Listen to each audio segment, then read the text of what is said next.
शान्ताकारं भुजगशयनं पद्मनाभं सुरेशं विश्वाधारं गगनसदृशं मेघवर्णं शुभांगं लक्ष्मीकान्तं कमलनयनं योगभिर्ध्यानगम्यं वन्दे विष्णुं भवभयहरं सर्वलोकैकनाथं।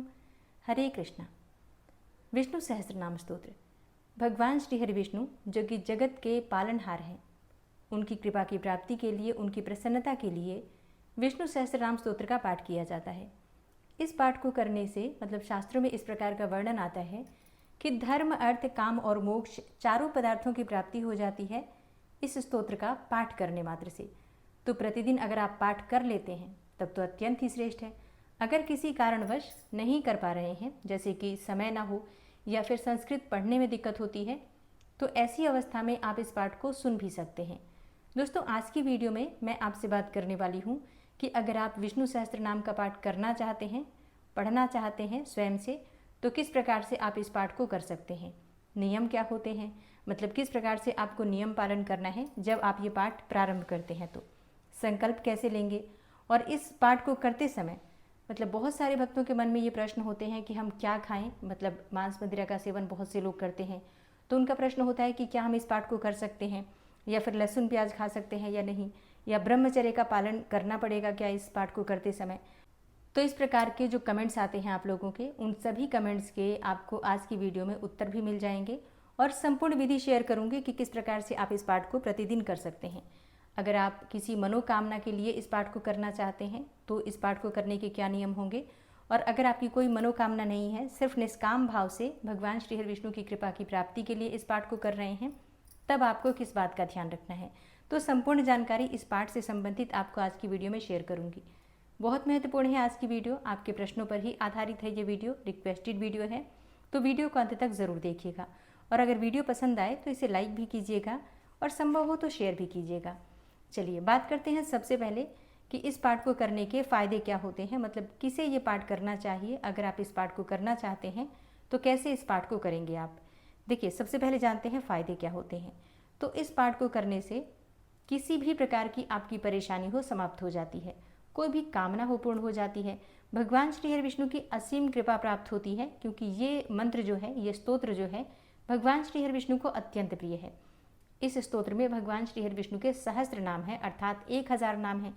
तो इन पाठों को अगर आप नियमित रूप से प्रतिदिन करते हैं, इन नामों को अगर आप प्रतिदिन नियमित रूप से करते हैं, तो निश्चित ही भगवान श्री हरि विष्णु की कृपा आपको प्राप्त होगी, तो आपके जीवन की जो परेशानियां हैं वो समाप्त हो जाएंगी।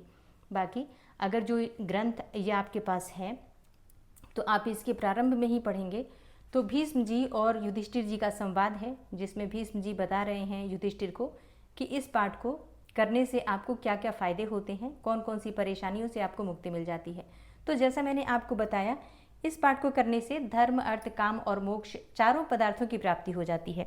तो चाहे आपकी भौतिक कामना हो या फिर आध्यात्मिक उन्नति की कामना हो, या फिर जैसे कि बहुत से भक्तों को मोक्ष की कामना होती है, तो किसी भी कामना से आप इस पाठ को करते हैं, आपकी वो कामना पूर्ण होती है, ऐसा भीष्म जी ने भी कहा है।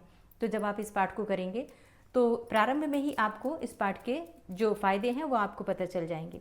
ठीक है, तो अब बात करें कि इस पाठ को कौन कौन कर सकता है। कोई भी कर सकता है, कोई भी जो भगवान श्री हरि विष्णु की असीम कृपा प्राप्त करना चाहता है, और या फिर कोई कामना हो आपकी, जैसे कि धन की कामना हो, संतान की कामना हो, या फिर विवाह की कामना हो, दाम्पत्य जीवन को सुखमय बनाना चाहते हैं, या फिर आपकी जन्म कुंडली में कोई ग्रह पीड़ित अवस्था में है, मारक अवस्था में है, कोई भी ग्रह, शनि, राहु, केतु, बृहस्पति, शुक्र, 9 ग्रह जो हमारी जन्म कुंडली में होते हैं, उन सभी ग्रहों का जो दुष्प्रभाव होता है, उन सभी दुष्प्रभावों से मुक्ति मिल जाती है। यूँ कहिए कि आपकी जन्म कुंडली बैलेंस हो जाती है इस पाठ को करने से। इसलिए इस पाठ को प्रतिदिन नियम से सबको करना चाहिए। अब बात करें कि कैसे करें, कब से प्रारंभ करें। देखिए, अगर आप इस पाठ को प्रारंभ करना चाहते हैं तो आप शुक्ल पक्ष के बृहस्पतिवार से कर सकते हैं प्रारंभ। शुक्ल पक्ष में जो भी बृहस्पतिवार आता है उससे आप इस पाठ को प्रारंभ कर सकते हैं। इसके अलावा पूर्णिमा से, एकादशी से, द्वादशी से आप इस पाठ को कर सकते हैं। ठीक है, कोई भी शुभ दिन हो उस दिन से आप इस पाठ को प्रारंभ कर सकते हैं। अच्छा, बुधवार सबसे श्रेष्ठ दिन माना जाता है इस पाठ को करने के लिए, तो शुक्ल पक्ष का जो बुधवार होता है उस दिन आप इस पाठ को प्रारंभ कर सकते हैं। ठीक है, ऐसा कहा जाता है कि अगर जन्म कुंडली में बुध ग्रह किसी भी प्रकार से पीड़ित हो तो इसके लिए आप इस पाठ को कीजिए, निश्चित ही बुध की पीड़ा से आपको मुक्ति मिल जाती है। व्यापार में परेशानी हो या फिर वाणी दोष हो तो इस पाठ को ज़रूर करना चाहिए। स्मरण शक्ति बढ़ाना चाहते हैं, ठीक है, तो इस पाठ को आपको ज़रूर करना चाहिए। तो आप इस पाठ को कीजिए। बुधवार से, बृहस्पतिवार से, एकादशी, द्वादशी, पूर्णिमा ऐसे शुभ दिन से प्रारंभ कर सकते हैं, ठीक है। अब अगला प्रश्न आपका आता है कि मतलब जब हम पाठ प्रारंभ करते हैं तो पाठ सुबह करें या शाम को करें। देखिए, सुबह या शाम दोनों समय में जो भी समय आपके अनुकूल हो आप इस पाठ को कर सकते हैं। मतलब सुबह भी कर सकते हैं, चाहे तो शाम को भी कर सकते हैं। अच्छा, सर्वाधिक श्रेष्ठ जो समय होता है वो ब्रह्म मुहूर्त का समय होता है। अगर आप सुबह जल्दी उठ जाते हैं और स्नान इत्यादि करके ब्रह्म मुहूर्त में भगवान विष्णु की पूजा करके आप इस पाठ को करते हैं तो इसका फल कहीं ज़्यादा होता है। कारण बहुत आसान है समझना कि जैसे ब्रह्म मुहूर्त का समय होता है, ऐसा कहा जाता है कि जितनी भी दैवीय शक्तियाँ होती हैं उस समय में जागृत अवस्था में होती हैं। तो जब हम इस पाठ को करते हैं शीघ्र ही भगवान विष्णु की कृपा हमें प्राप्त हो जाती है। उस समय जो समय होता है वो बहुत ही शुभ माना जाता है, ठीक है। तो वैसे कोई विशेष मनोकामना हो और अगर आप करना चाहें तो ब्रह्म मुहूर्त में कीजिए, ज़्यादा अच्छा होगा। बाकी सुबह शाम यहाँ तक कि रात में भी, जैसे कि अगर आप ऐसे कोई जन है जो कि शाम को घर के कामों में व्यस्त हैं और फिर आप देर से फ्री हो पाते हैं घर के कामों से, तो आप 9 बजे 10 बजे तक भी कर सकते हैं, कोई दिक्कत नहीं है। अब बात करें कि अगर हम निष्काम भाव से करना चाहते हैं तो कैसे करें, तो फिर आप प्रतिदिन शुरू करने के बाद रोज़ पढ़ा कीजिए। एक पाठ प्रतिदिन आप कीजिए, कोई कामना नहीं, निष्काम भाव से भगवान से प्रार्थना कर लीजिए कि आप भगवान श्री हरि विष्णु की कृपा प्राप्त करना चाहते हैं, उनकी भक्ति पाना चाहते हैं, ठीक है, या फिर मोक्ष पाना चाहते हैं, या भगवान श्री हरि विष्णु की भक्ति में अपने मन को रमाना चाहते हैं। तो इस प्रकार की कामना करके निष्काम भाव से आप इस पाठ को प्रारंभ कर सकते हैं, ठीक है। और अगर कोई कामना हो तो कैसे करें, जैसे कि ज़्यादातर भक्तों की तो कोई ना कोई कामना होती ही है। भौतिक सुखों की कामना बहुत सारे भक्तों के मन में होती है, जैसे कि आर्थिक तंगी है तो जगत के पालनहार भगवान श्री हरि विष्णु की आराधना करने से पालन की शक्ति आ जाती है। आपके पास इतना धन आ जाता है कि आपके अपने परिवार का पालन पोषण आसानी से हो जाता है। तो अब अगर आप संकल्प लेकर अपनी कामना के लिए पाठ करते हैं तो अपनी कामना के साथ संकल्प लेकर आप पाठ कर सकते हैं। कब तक करें, बहुत सारे भक्तों के प्रश्न होते हैं, कितने दिनों तक करें। देखिए, अगर मेरी माने आप या फिर शास्त्रों की माने तो प्रतिदिन कीजिए, आपका काम हो जाता है तब भी करते रहिए। क्योंकि जब हम भगवान श्री हरि विष्णु की शरण में नियमित रूप से बने रहते हैं तो परेशानियां फिर आती नहीं हैं, और आती हैं तो बहुत जल्दी समाप्त भी हो जाती हैं। तो आपके जो कार्य हैं, जिस कामना से आप इस पाठ को प्रारंभ कर रहे हैं, अगर वो कामना पूर्ण भी हो जाए तब भी आपको इस पाठ को नियमित तौर पर करते रहना चाहिए। लेकिन कम से कम 43 दिन का संकल्प लेकर आप कीजिए। कोई भी कामना के लिए जब आप कर रहे हैं तो कम से कम 43 डेज इतना संकल्प ज़रूर लीजिए। इसके बाद भी आप चाहें तो कर सकते हैं, लेकिन 43 दिनों तक लगातार करने से आपको अनुभव होने लग जाता है, अपने जीवन में बदलाव का अनुभव होने लग जाता है, परेशानियां कम होने लग जाती हैं और भगवान श्री हरि विष्णु की कृपा का अनुभव आपको प्राप्त होने लग जाएगा 43 दिन के भीतर ही, ठीक है। तो आप लोग कम से कम 43 दिन का संकल्प ज़रूर लीजिए। अब ये तो हो गया कि कितने दिन तक पाठ करें। बात करते हैं कि अगर आप इस पाठ को कर रहे हैं तो क्या खा सकते हैं, क्या मांस मदिरा का सेवन करने वाले व्यक्ति भी इस पाठ को कर सकते हैं? नहीं, देखिए, ऐसा नहीं कर सकते हैं आप। अभी जैसे कि हम बात कर रहे हैं भगवान श्री हरि विष्णु की, जो कि चींटी से लेकर मतलब छोटे से छोटा जीव और बड़ी से बड़ी जीव की जो पालन करने की जिम्मेदारी है वो भगवान श्री हरि विष्णु की है। तो सबके पालनहार हैं। ऐसे में हम किसी भी जीव को कष्ट देंगे तो भगवान श्री हरि विष्णु की कृपा कैसे प्राप्त करेंगे? तो सबसे पहले आवश्यक है मांस मदिरा अगर आप सेवन करते हैं, नॉनवेज खाते हैं, सबसे पहले आपको नॉनवेज त्याग करना पड़ेगा। उसके बाद ही आप पूजा कर सकते हैं, मतलब भगवान श्री हरि विष्णु की कृपा की उम्मीद कर सकते हैं, ठीक है। तो मांस मदिरा का सेवन करते हैं तो इस पाठ को मत कीजिए, क्योंकि कोई लाभ नहीं होगा फिर आपको। अच्छा, अब बात करें कि अगर आप लहसुन प्याज खाते हैं तो क्या इस पाठ को कर सकते हैं? जी हाँ, बिल्कुल कर सकते हैं। अगर आप लहसुन प्याज खाते हैं, वैसे नहीं खाना चाहिए विष्णु भक्तों को लहसुन प्याज, लेकिन अगर आप खा रहे हैं तो भी आप स्नान कर लीजिए। जब आप पाठ प्रारंभ करेंगे, जिस दिन भी आप जब भी आप पाठ करते हैं सुबह या शाम को, तो स्नान करने के बाद पाठ कीजिए। फिर आप लहसुन प्याज खाते हुए भी पाठ कर सकते हैं, कोई दिक्कत नहीं है। अच्छा, जैसे कि अब अगला प्रश्न आता है कि अगर हम इसको 43 दिन का संकल्प लेकर करते हैं तो क्या ब्रह्मचर्य का पालन करना पड़ेगा? नहीं, ब्रह्मचर्य का नियम पालन करने की आवश्यकता नहीं है। आप संकल्प लेकर और पाठ कीजिए। पाठ के लिए बहुत सारे नियम नहीं, बस श्रद्धा भाव, समर्पित भाव चाहिए आपका, तो भगवान की कृपा मिल जाती है, ठीक है। तो समर्पण के साथ इस पाठ को कीजिए। बस इतना ध्यान रखिए, मन शुद्ध होना चाहिए और आत्मा शुद्ध होनी चाहिए, विचार शुद्ध होने चाहिए, किसी के प्रति आप द्वेष भाव न रखें, क्रोध ना करें, किसी की निंदा चुगली आपको नहीं करनी है। इस नियम का पालन आपको करना पड़ेगा कि किसी की भी निंदा चुगली आपके घर में अगर होती है तो आपके पाठ का, आपकी पूजा का दुष्प्रभाव आपको प्राप्त होता है, ठीक है, बल्कि अच्छा फल नहीं मिलता है, ठीक है। तो इस बात का ध्यान रखना पड़ेगा। तो बस इतने ही नियम हैं जिसका पालन आपको करना है इस पाठ को करते समय। अब बात करें कि जब हम पाठ प्रारंभ करते हैं तो किस प्रकार से संकल्प लें। देखिए, जिस दिन भी आप पाठ प्रारंभ करते हैं, जैसे कि अभी चातुर्मास चल रहा है, चातुर्मास में पूर्णिमा से आप प्रारंभ कर सकते हैं और पूरे चातुर्मास में अगर आप नियम के साथ इस पाठ को करते हैं तो आपकी कोई भी कामना हो पूर्ण हो जाती है, ऐसा शास्त्रों में कहा गया है, ठीक है। तो आप चाहें तो पूर्णिमा तिथि से लेकर और कार्तिक मास की पूर्णिमा तक इस पाठ को पूरे 4 महीने का संकल्प लेकर प्रतिदिन कर सकते हैं, ठीक है।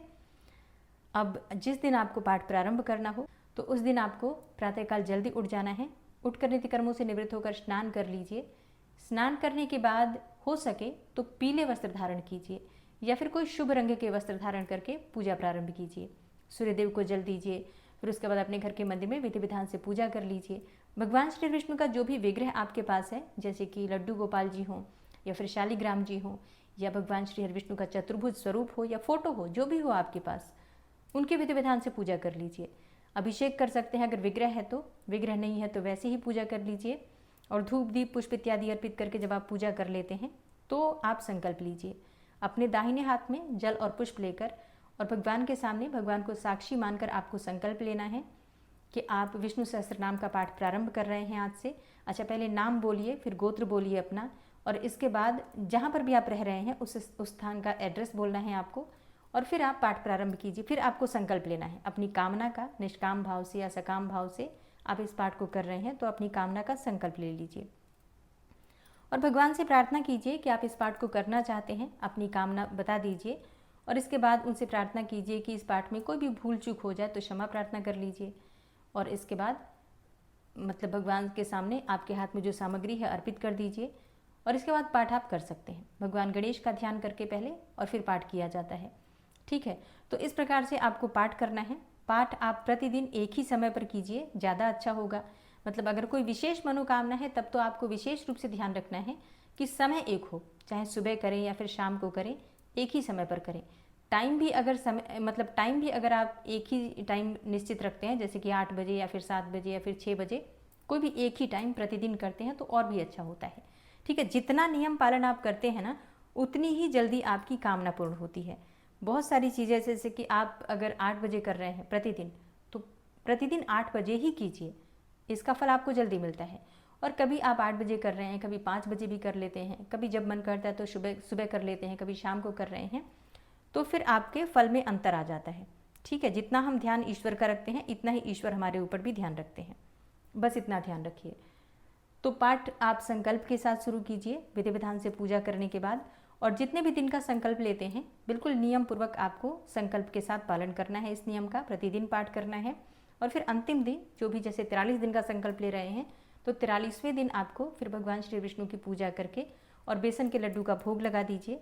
उसके बाद आप आरती कर लीजिए। अपनी जो पूजा प्रार्थना आपकी है भगवान को ही अर्पित कर दीजिए कि जो भी मैंने इतने दिनों में भगवान आपकी आराधना की है, पूजा की है, इस पाठ को किया है, आपकी प्रसन्नता के लिए, आपकी कृपा की प्राप्ति के लिए किया है, तो आप कृपा कीजिए, इस पाठ को, इस पूजा को स्वीकार कर लीजिए। और कोई भूल चूक हुई हो तो मुझे क्षमा कीजिए। कामना से किया है तो भगवान से कहिए कि आपकी कामना को पूर्ण करने में आपकी मदद करें। अगर शुभ हो आपकी कामना और उचित लगे भगवान श्री हरि विष्णु को तो आपकी कामना को पूर्ण करें, इस प्रकार से प्रार्थना कीजिए, ठीक है। तो ये 43 दिन का संकल्प हो गया। अब नियमित करते हैं तो फिर आपको प्रतिदिन करना है और फिर जब तक आपकी इच्छा हो आप कर सकते हैं, सालों साल कर सकते हैं, आजीवन कर सकते हैं, ठीक है। तो ये तो संकल्प हो गया। जो आप प्रसाद चढ़ाते हैं भगवान को, प्रतिदिन भोग ज़रूर लगाइए जब आप पूजा कर रहे हैं तो।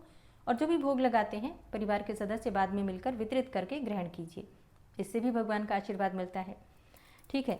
तो ये तो एक साधारण विधि हो गई पूजा की और पाठ करना। तो अगर आपकी कोई विशेष मनोकामना है, जैसे कि आर्थिक तंगी बहुत है, बहुत सारे भक्तों के प्रश्न आते हैं कि आर्थिक तंगी बहुत है, कैसे हम पाठ करें कि आर्थिक तंगी दूर हो। बहुत आसान है।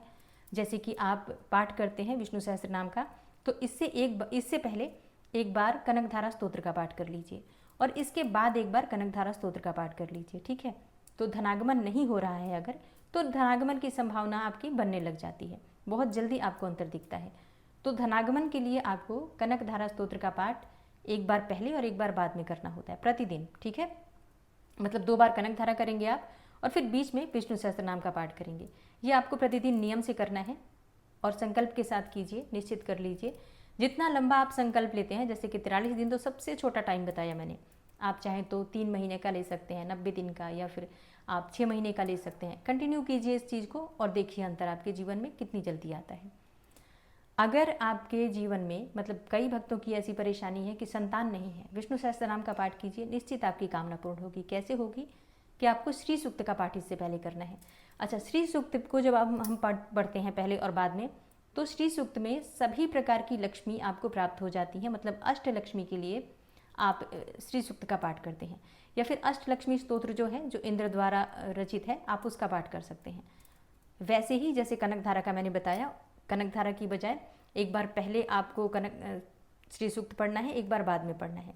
तो कोई भी लक्ष्मी मंत्र से अगर संपुटित करके आप विष्णु सहस्त्र नाम का पाठ करते हैं तो आर्थिक तंगी दूर होती है। संतान प्राप्ति के लिए और या फिर विवाह की कामना को पूर्ण करने के लिए, दाम्पत्य जीवन को सुखमय बनाने के लिए श्री सूक्त या फिर अष्टलक्ष्मी स्तोत्र जो है उससे संपुटित कर लीजिए, तो ये कामना आपकी पूरी हो जाती है, ठीक है।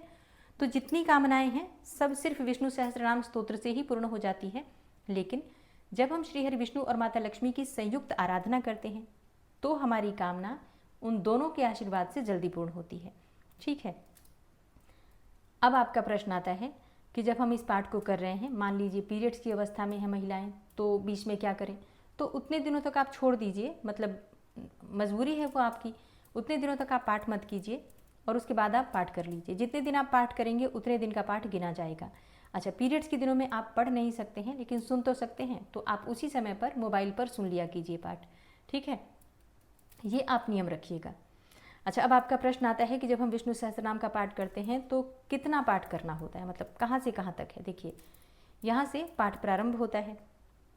देखिए, ये पहले तो आप देखिए, जो विष्णु सहस्त्रनाम की पुस्तक आती है, जो ग्रंथ आता है, इसमें नामावली भी है और ये स्तोत्र भी है, और कई में नामावली और स्तोत्र दोनों है, ठीक है। कईयों में सिर्फ नामावली है जिसमें 1000 नाम है, तो आप देख कर लीजिएगा। इसमें नामावली भी है और स्तोत्र भी है। तो यहाँ से स्तोत्र पहला प्रारंभ हो रहा है, श्री गणेशाय नमः। उसके बाद आप नमस्कार करेंगे भगवान श्री हरि विष्णु का। तो जैसे कि यस्य स्मरण मात्रेण जन्म संसार बंधनात् विमुच्यते नमस्तस्मै विष्णवे प्रभु विष्णवे नमः समस्त भूतानाम आदिभूताय भूभृते अनेक रूप रूपाय विष्णवे प्रभु विष्णवे। ये भगवान श्री हरि विष्णु को नमस्कार कर लीजिए यहाँ से, ठीक है। इसके आगे आप चाहें तो पढ़ सकते हैं। ये वो चीज़ है, जैसे कि मैंने बताया ना कि भीष्म और युधिष्ठिर का जो संवाद है वो इसमें लिखा हुआ है।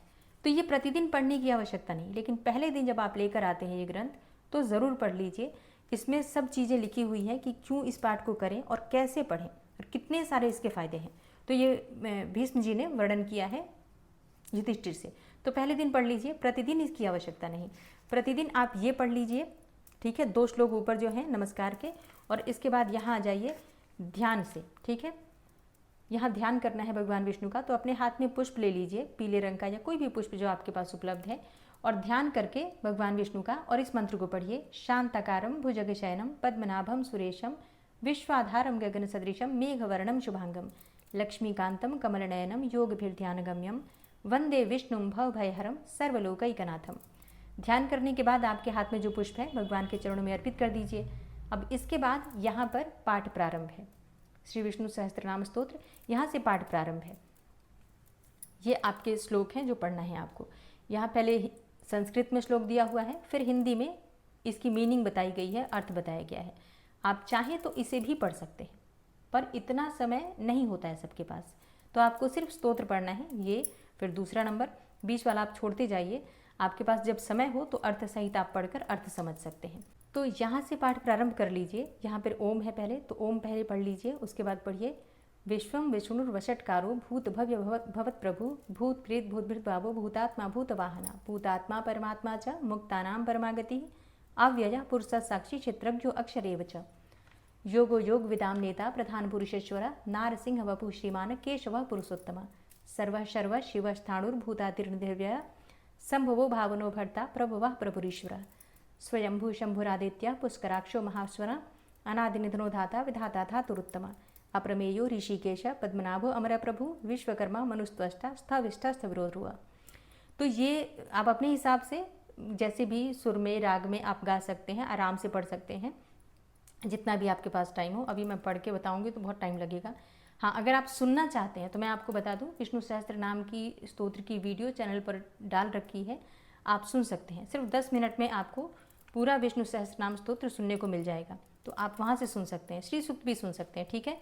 स्तोत्र बहुत सारे चैनल पर डाल रखे हैं, मैंने अपलोड कर रखी है वीडियो, कनक धारा की भी, श्री सूक्त की भी और संपुटित श्री सूक्त की भी।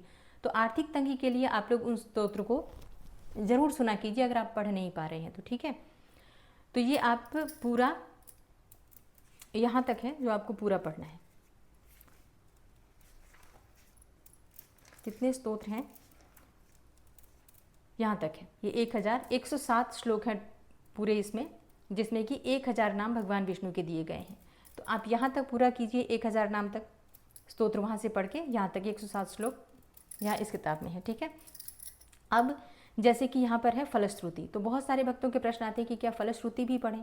देखिए, फलश्रुति पढ़ना आवश्यक नहीं है, मतलब इतना समय हो तो आप पढ़ भी सकते हैं प्रतिदिन, लेकिन समय ना हो तो सिर्फ आपको 1000 नाम पढ़ने हैं, स्तोत्र पढ़ने हैं, तो इसके लिए इतना बहुत है। इतना पढ़ लीजिए और फिर भगवान को प्रणाम कर लीजिए, आपका ये पूर्ण हो गया, ठीक है। अब आपके पास समय हो तो आप प्रतिदिन फलश्रुति भी पढ़ सकते हैं। फलश्रुति का मतलब होता है कि इस पाठ को पढ़ने से क्या क्या मिलता है, वो सभी चीज़ें इसमें बताई हुई हैं। तो आप चाहे तो पढ़ सकते हैं, नहीं तो आवश्यक नहीं है, ठीक है। अब अगला प्रश्न आता है आप लोगों का कि अगर हम संस्कृत इतना नहीं पढ़ पाते हैं कि हम श्लोक पढ़ पाएँ, तब क्या करें, विष्णु सहस्त्र नाम का पाठ कैसे पढ़ें। देखिए, ये विष्णु सहस्त्र नामावली है, जो स्तोत्र हमने पढ़े ना, उसी स्तोत्र की ये एक एक नाम भगवान के दिए हुए हैं। तो आप एक एक नाम पढ़ सकते हैं, मतलब सारे नाम 1000 नाम ये दिए गए हैं टोटल। देखिए 1000 नाम है, तो 1000 नाम का वो स्तोत्र फॉर्म में है और ये आपको मिल रहा है नामावली, मतलब नाम है ये। तो आप एक एक नाम पढ़ते जाइए। भगवान का प्रणाम है, ओम विश्वम नमः, ओम विष्णु नमः, ओम वसटकार नमः। तो संकल्प में बस आपको इतना ध्यान रखना है कि अगर आप नामावली पढ़ना चाहते हैं तो भगवान से प्रार्थना कीजिए कि आप विष्णु सहस्त्र के 1000 नाम पढ़ना चाहते हैं, और स्तोत्र पढ़ना चाहते हैं तो संकल्प लेकर स्तोत्र का संकल्प लीजिए, ठीक है। ये आसान लगेगा आपको, क्योंकि सिर्फ हिंदी की तरह ही है। बस आपको ओम विश्वम नमः, ओम विष्णु नमः, ओम वसटकार नमः, ओम भूत भव्य भवत प्रभु नमः, ओम भूतकृत नमः, ओम भूतभृत नमः। तो इस प्रकार से आप पढ़ते जाएंगे और 1000 नाम यहाँ पर पूरे हो जाएंगे। भगवान को समर्पित कर दीजिए और प्रार्थना कर लीजिए, ठीक है। ये मेरे पास जो ग्रंथ है विष्णु सहस्त्र नाम का, इसमें और भी बहुत सारी चीज़ें हैं। विष्णु चालीसा भी है और लक्ष्मी चालीसा भी है, लक्ष्मी अष्टकम भी है, स्तोत्रम भी है, तो बहुत सारी चीज़ें हैं। फिर आरती भी दी हुई है भगवान विष्णु की। लेकिन कई पुस्तकों में ये चीज़ नहीं है, कईयों में सिर्फ नामावली है, कुछ में नामावली की बजाय सिर्फ स्तोत्र हैं। आप देख कर लीजिएगा कि आपको कौन सी चाहिए। एक बार अच्छे से जब आप खरीदते हैं तो आप इस ग्रंथ को अच्छे से देख लीजिएगा, ठीक है। जब आपका पाठ पूरा हो जाता है, मतलब प्रतिदिन जब आप पाठ पूर्ण कर लेते हैं, तो भगवान से जो भी भूल चूक हो जाती है उसके लिए क्षमा प्रार्थना कर लीजिए। और जो हम पाठ करते हैं भगवान विष्णु को ही समर्पित कर देते हैं कि हे श्री हरि विष्णु, अभी जो मैंने पाठ किया विष्णु सहस्त्र नाम का, आपकी कृपा की प्राप्ति के लिए किया, आपकी प्रसन्नता के लिए किया, आप उसे स्वीकार कर लीजिए और इसमें कोई भी भूल चूक मुझसे हुई हो तो मुझे क्षमा कीजिए। इस प्रकार से प्रार्थना करके और आप इस पाठ का प्रतिदिन समापन कीजिए।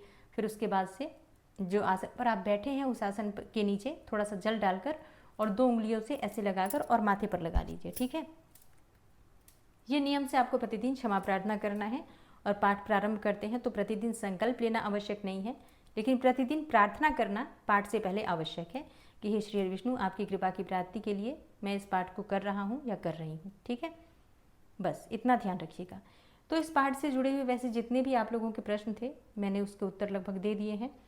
अगर कोई और प्रश्न हो आप लोगों का तो कमेंट बॉक्स में आप लिख सकते हैं, ताकि आगे आप आने वाली वीडियो में आपके जो प्रश्न हैं उनके उत्तर आपको मिल जाएंगे। उम्मीद करती हूँ ये वीडियो आपके लिए उपयोगी होगी। एक और चीज़, जैसे कि शिव सहस्त्र नाम और शिव पुराण का पाठ किस प्रकार से आप करेंगे सावन के महीने में या सावन के बाद भी, उसके लिए आने वाली वीडियो ज़रूर देखिए। शिव सहस्त्र नाम का पाठ सावन के महीने में करना बहुत श्रेष्ठ माना जाता है, मतलब भगवान शिव की कृपा प्राप्त हो जाती है। तो इसलिए शिव सहस्त्र नाम की वीडियो आपको अभी थोड़ी देर में मिल जाएगी, मतलब सावन से पहले मिल जाएगी, ठीक है। मिलती हूँ मैं आपसे अगली वीडियो में, तब तक के लिए जय श्री राधे।